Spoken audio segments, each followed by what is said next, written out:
ইতিহাসের পাতা থেকে কয়েকটি কথা আমি আপনাদেরকে বলতে চাই, জানাতে চাই। সেটি হলো এই, প্রথম বিশ্বযুদ্ধ ফাসাদ সৃষ্টিকারী কারা লক্ষ্য করেন। প্রথম বিশ্বযুদ্ধ করেছিল, সৃষ্টি করেছিল, তৈরি করেছিল, সূত্রপাত করেছিল খ্রিস্টানেরা।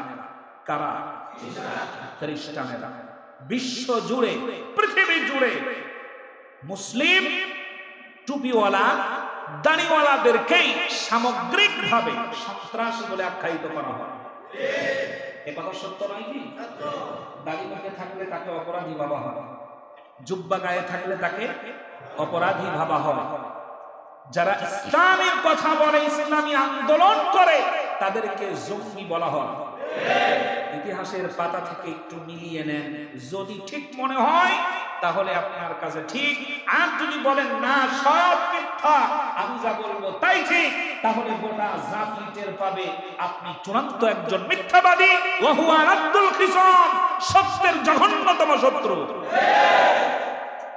ইতিহাস এমনি এমনি লেখা হয় না, লক্ষ্য করেন। ইতিহাসের পাতা থেকে প্রথম বিশ্বযুদ্ধ সূচনা করেছিল কারা?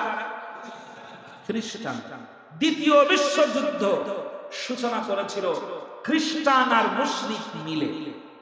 তাহলে প্রথম বিশ্বযুদ্ধ সূচনা করলো খ্রিস্টানেরা, দ্বিতীয় বিশ্বযুদ্ধ সূচনা করলো খ্রিস্টান আর মুসলিম, অর্থাৎ খ্রিস্টান আর হিন্দু, এই দুইটা জাতি মিলে। মুসলিমদের দোষ আছে? কথা বলতে হবে, মুসলিমদের দোষ আছে না। এরপরে আসে অস্ট্রেলিয়া। যারা অস্ট্রেলিয়া তৈরি করে আবিষ্কার করার পর নিজেদের ক্ষমতা টিকিয়ে রাখার জন্য 20 মিলিয়ন মানুষ হত্যা করেছিল।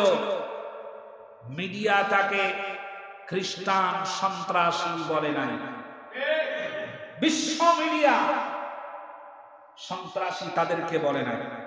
যারা হিরোশিমায় বোমা ফেলে মানুষ হত্যা করেছিল, মিডিয়া তাদেরকে সন্ত্রাসী বলে নাই। যারা আমেরিকা তৈরি করে ক্ষমতা এবং বিশ্ব শক্তির খেতাব ধরে রাখতে উত্তর আমেরিকার 20 মিলিয়ন, দক্ষিণ আমেরিকার 50 মিলিয়ন রেড ইন্ডিয়ানদের হত্যা করেছিল, বিশ্ব মিডিয়া তাদেরকে সন্ত্রাসী বলে নাই। হিটলার নাম শুনেছেন? হিটলার 60 লক্ষ মানুষ হত্যা করেছিল, ইতিহাসের পাতায় লেখা 60 লক্ষ মানুষ হত্যা করেছিল। পৃথিবীর কোন মিডিয়া হিটলারকে সন্ত্রাসী বলে নাই। জোসেফ স্ট্যালিন 20 মিলিয়ন মানুষ হত্যা করেছিল নিজের ক্ষমতা টিকিয়ে রাখার জন্য। মাও সেতুং 14 থেকে 20 মিলিয়ন মানুষ হত্যা করেছিল ক্ষমতা টিকিয়ে রাখার জন্য। মুসলিনি ইটালি 4 লক্ষ মানুষ হত্যা করেছিল। অশোক কলিঙ্গা বেটল 1 লক্ষ মানুষ হত্যা করেছিল নিজের ক্ষমতা টিকিয়ে রাখার জন্য। জর্জ বুশ, মনে আছে? জর্জ বুশ শুধুমাত্র ইরাকে হামলা করে 1.5 মিলিয়ন মানুষ হত্যা করেছিল নিজের বাহাদুরি দেখানোর জন্য, ক্ষমতা টিকিয়ে রাখার জন্য। ভারতের নরসিমা, ভারতের নরেন্দ্র মোদী সহ ভারতের মুসলিমদের হাজার হাজার মুসলিমদেরকে হত্যা করছে তারা দিনে এবং রাতে, বিভিন্ন সময়ে। মিডিয়া নরেন্দ্র মোদীকে সন্ত্রাসী বলে নাই, বলেছে সন্ত্রাসী? সন্ত্রাসী বলে নাই। অং সান সুচি রাখাইন মুসলমানদের উপরে যে নির্মম নির্যাতন অত্যাচার চালিয়েছে, অং সান সুচিকে তারা সন্ত্রাসী বলে নাই। ফিলিস্তিনে মুসলিমদেরকে মারা হচ্ছে, ইসরায়েলিকে সন্ত্রাসী বলে নাই। কাশ্মীরে মুসলিমদেরকে মারা হচ্ছে, সোমালিয়ায় মুসলিমদেরকে মারা হচ্ছে, বসনিয়ায় মুসলিমদেরকে মারা হচ্ছে, চেচনিয়ায় মুসলিমদেরকে মারা হচ্ছে। মিডিয়া তাদেরকে সন্ত্রাসী বলে না, মিডিয়া তাদেরকে জঙ্গি বলে না। ইতিহাসের এই বিশাল চ্যাপ্টারের ধারাবাহিকতা ধরে বাংলাদেশে যারা মারছে, হাজার মায়ের মুখ খালি করে দিচ্ছে, ইসলামিক স্কলারদেরকে ফাঁসির কাস্টে ঝুলাচ্ছে, মিডিয়া তাদেরকে সন্ত্রাসী না বলে ইসলামী আন্দোলনের কর্মীদেরকেই সন্ত্রাসী আখ্যায়িত করে।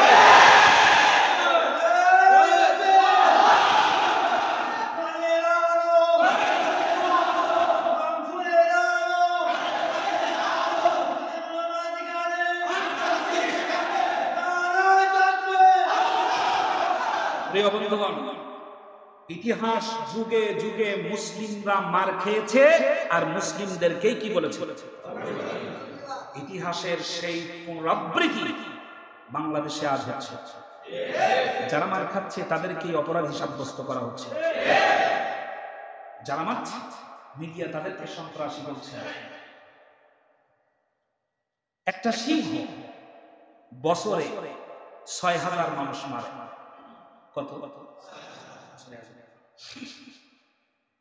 একটা চিতাবাঘ বছরে ৩৩০০ মানুষ মেরে ফেলে দুর্ঘটনা বা বিভিন্ন কারণে। এরকম বিভিন্ন হিংস্র প্রাণীদের তালিকা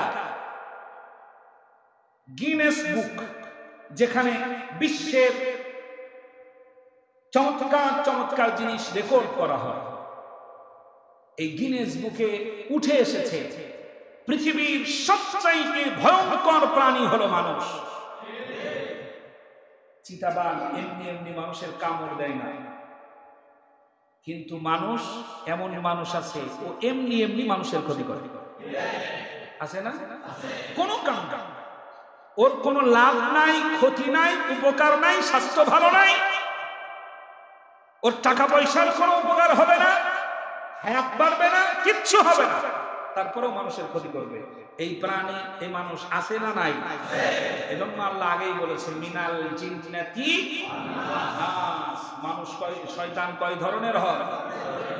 মানুষের মধ্যেও কিছু আছে আর জিনদের মধ্যে তো আছেই। সুতরাং এই জিন, এই মানুষরূপী শয়তানগুলোর কাছ থেকে জিন শয়তান বর্তমান কি নিয়েছে? রিটায়ার্ড হয়ে গেছে। এরা এখন এই কাজগুলো করে বেড়াচ্ছে আর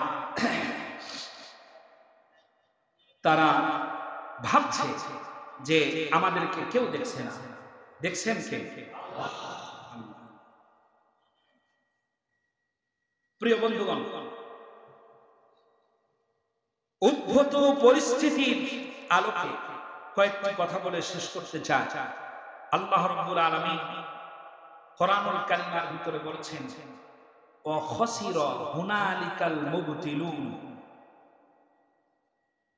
আমি সব সময় কোরআন কেন্দ্রিক কথা বলার চেষ্টা করেছি এ যাবৎকাল পর্যন্ত। গাল গল্প আর কিচ্ছা কাহিনী, সাপ, ব্যাং, আলু, পটল, এটা আমার কাছে পাওয়া যায় না। হাজার রেকর্ড আছে, কোন কিচ্ছা, কোন কাহিনী এটা বলি। একটা জিনিস শিখেছি, ওমান আসদাকু মিনাল্লাহি কিলা, আল্লাহর চাইতে সত্যবাদী যেমন আর কেউ নাই, আল্লাহর কোরআনের চাইতে নির্ভেজাল বক্তব্য পৃথিবীতে আর কারণ নাই। সবচাইতে নির্ভেজাল বক্তব্য কার? আল্লাহর কোরআনের সামনে কোন যুক্তি, কোন তর্ক টিকে থাকতে পারে না। এজন্য সত্য এবং ন্যায়নিষ্ঠার কারণে কোরআন কেন্দ্রিক কথা বলার চেষ্টা করে এসেছি। লক্ষ্য করুন, আল্লাহ পাক বলছেন ওয়া খাসিরা হুনালিকাল মুবতিলুন। সত্য যখন দাঁড়িয়ে যাবে, মিথ্যা তখন বিলুপ্ত হবে। কার কথা? এটা শুধু কথা নয়, এটা একটা ওয়াদা। ওয়াদাটা আল্লাহ, ওয়াদাটা কার? ওয়া খাসিরা হুনালিকাল মুবতিলুন। এবং আপনারা এই আয়াতে কারিমা অনেকবার শুনেছেন, ওয়াজাআল হাক্কু ওয়া যাহাকাল বাতিল ইন্নাল বাতিলা কানা যাহুকা। সূরা বনী ইসরাঈল 15 নম্বর পারা। সত্য যখন আগত, সত্য যখন আসবে, সত্য যখন উঠে দাঁড়াবে, সত্য যখন মাথা উঁচু করবে, তখন মিথ্যা মাথা নিচু করে দেবে, মিথ্যা বিলুপ্ত হয়ে যাবে। এখন সত্য হচ্ছেন আল্লাহ, সত্য হচ্ছে রাসূল, সত্য হচ্ছেন কোরআন, সত্য হচ্ছে হাদিস। সুবহানাল্লাহ। সত্য হচ্ছে ন্যায়, সত্য হচ্ছে ইনসাফ, সত্য হচ্ছে আদল, সত্য হচ্ছে আল্লাহর আইন প্রতিষ্ঠা করা। এটাই সত্য। প্রিয় বন্ধুগণ, ওয়া খাসিরা হুনালিকাল মুবতিলুন, আল্লাহর এটা একটা ওয়াদা, ভবিষ্যৎ ওয়াদা। যেন আল্লাহ পাক বলেই দিলেন, যুগে যুগে মিথ্যার খরস্রোতা তোমরা যত দেখবে, সত্যের জন্য যদি একজন দাঁড়িয়ে যাও, মিথ্যা তোমার উপরে চেপে বসবে, তোমাকে অত্যাচার করবে। যদি 10 জন দাঁড়িয়ে যাও, তারপরেও তোমাকে অত্যাচার করবে, নির্যাতন করবে। আর যদি 100 জন দাঁড়িয়ে যাও, তাহলে মিথ্যার উপরে যারা দাঁড়িয়ে আছে তারা চিন্তা করবে এবং টেনশনে পড়ে যাবে। 1000 যদি দাঁড়িয়ে যাও, তাহলে তারা চুপ হয়ে যাবে। আর লক্ষ লক্ষ যদি দাঁড়িয়ে যাও, তাহলে মিথ্যা পালাতে বাধ্য হবে। আজ আমরা সবাই চুপ, ঠিক না? সবাই। আমার দরকার নাই, খামাখা গাছ লাগানোর দরকার আছে, এরকম কথাই আমরা সবাই বলি। খামাখা কথা বলার দরকার আছে।